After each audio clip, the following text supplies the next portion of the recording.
All right, we're going to give this a round two. Good morning, Joe. Hey, Ashley. As I was saying, we're coming to you live from just south of Mount Pleasant in Shepherd, Michigan. We have a task force meeting today, so I have the privilege of sitting next to my tech expert, Heather Kowalski, who helps us with all of our things in the app. We think we just lost the live connection for a second because we're on an internet that we're not comfortable with, but we'll hope that it works. So here we go. We will have a few things that we'll share this morning. Obviously, just like last time, if you were on, we'll use the chat. Feel free to type any things in there that you would like.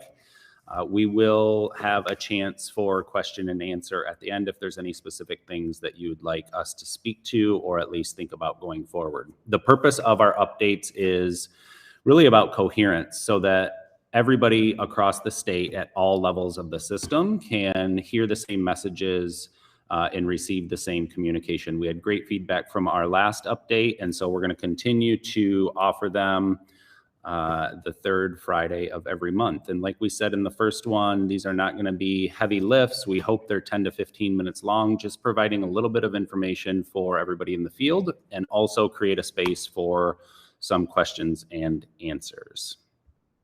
Good morning, Heather. Hey, Heidi. Here's our agenda. We have a few updates. One, we're going to just point everybody to the app and share where you can find the resources. I know a lot of us are going in and finding the resources from some of our events and utilizing them with the stakeholders that we serve. We'll just show a little bit of how to do that this morning. We have an update on early childhood professional learning opportunity that's coming this spring. We have a little bit more clarity on the Institute for 2024. I gave a little peek behind the curtain last month, and I'll add a little bit to that today. A small update on 23H, which is some funding that's going to come soon to the state of Michigan to support teaching and learning mathematics. So a timeline update, but not too much new there. And then the last thing is a quick question and answer. Let's dive into number one. In the app, this is a picture of what it looks like on our computer. It also looks similar probably on your phone.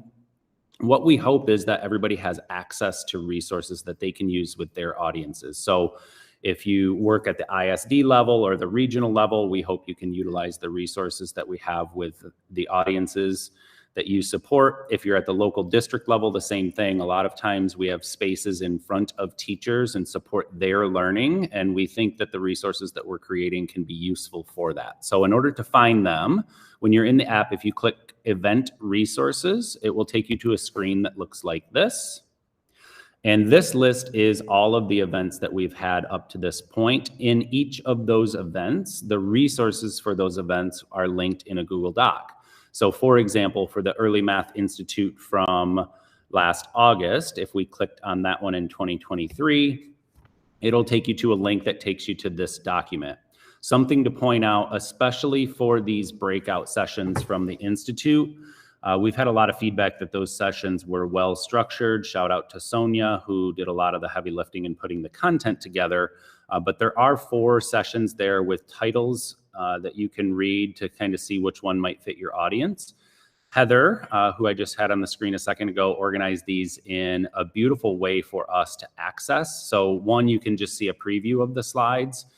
There's a link also, though, for a forced copy of the slides. In addition to the slide decks that you can utilize with your stakeholders, there is any of the handouts that you might need linked there as well. So the short of all of this is know that any event that we have and the resources for those events are all organized in the app.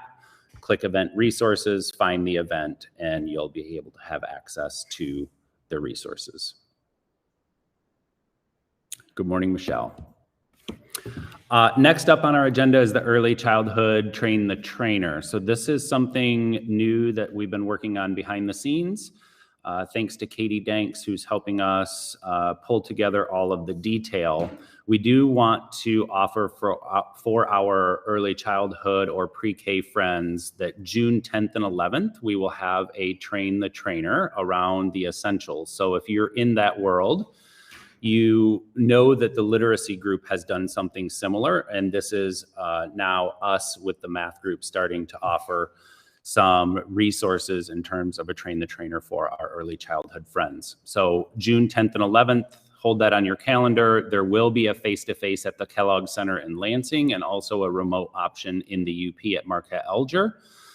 As you see on the screen, the audience is early childhood specialists, Head Start coaches, quality improvement coaches, and the list goes on. Really, if you're in the pre-K world and you support educators in doing their work, this would be a great space for you. We've partnered with Amy Noel Parks to develop the content. So she's developing slide decks, resources and tools that to go along with the training that people will walk out with so that then they can bring that content to their stakeholders.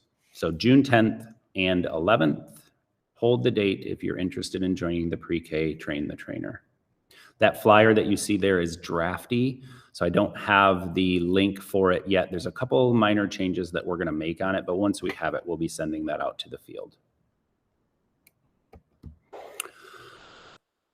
The Early Math Leadership Institute, as I mentioned last month, is going to be in Grand Rapids, Michigan at the Amway Grand Plaza. I shared the dates last month as possible dates, and now we know enough to be able to solidify a couple of things.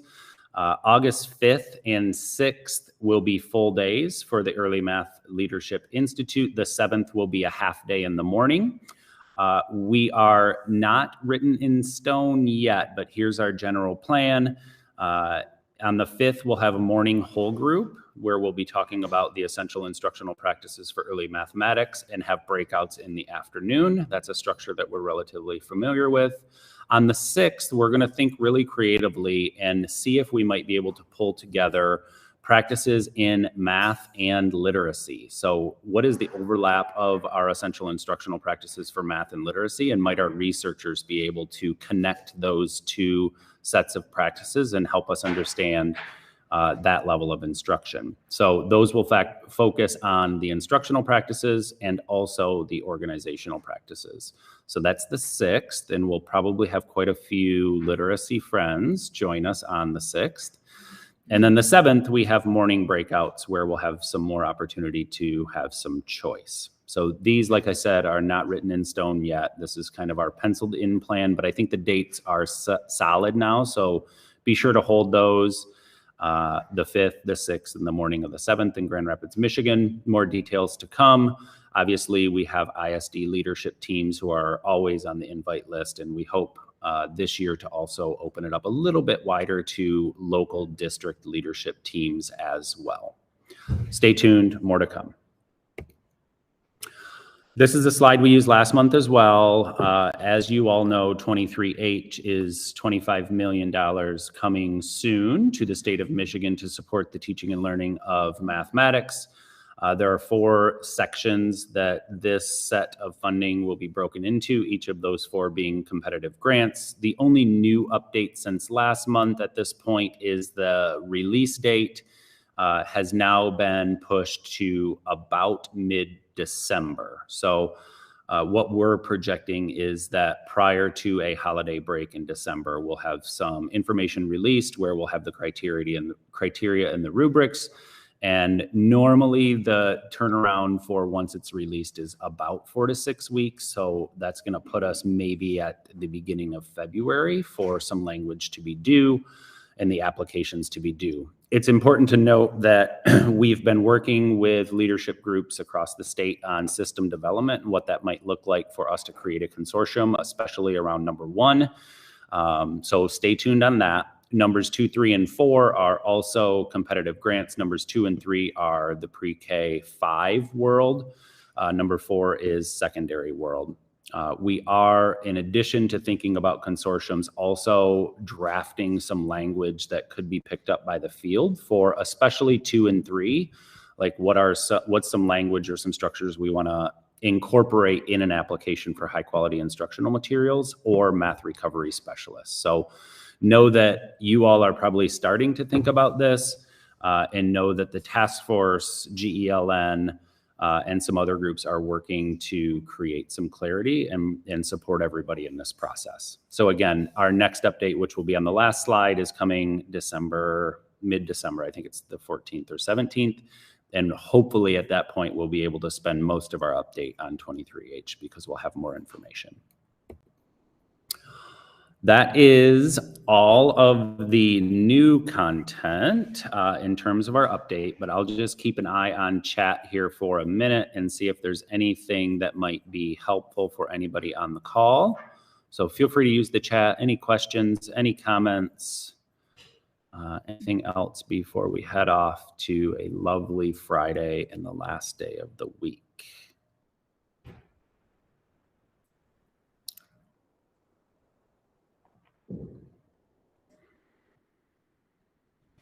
I'm not seeing any chat yet. Thanks, Sarah. At least we know the chat's working.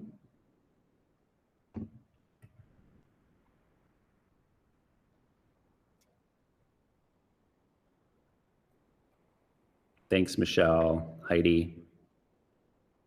We're still trying on the structure for this, so let us know if this is working, if this level of detail is the right level. We hope it's light, we hope it's short and useful, so keep those things in mind. Thanks, Ashley. Okay, not seeing any questions. You all know in the app you can message me or anybody else in the app easily by using the chat feature, so feel free to do that. Last but not least is our next update, which is December 15th. At that point, hopefully we have the information for 23H released and we're able to spend a little bit more time with you all on that. I put a couple of things on this last slide. Like I shared last time, the instructional rounds Train the Facilitator in Mount Pleasant is February 12th. It's close to full. I think there were 80-ish people out of 100 last time I checked. So if that's interesting to you, feel free to get registered soon. It's going to fill. The last thing that I put on this slide that I'm interested in is this new book, Cultivating Mathematical Hearts. I have it on my stack, but have not opened it yet. So I can't even give you a great review. But if you're interested in the content of the book, I think it might be one that would help all of us. So just a little nugget if you want to check that out.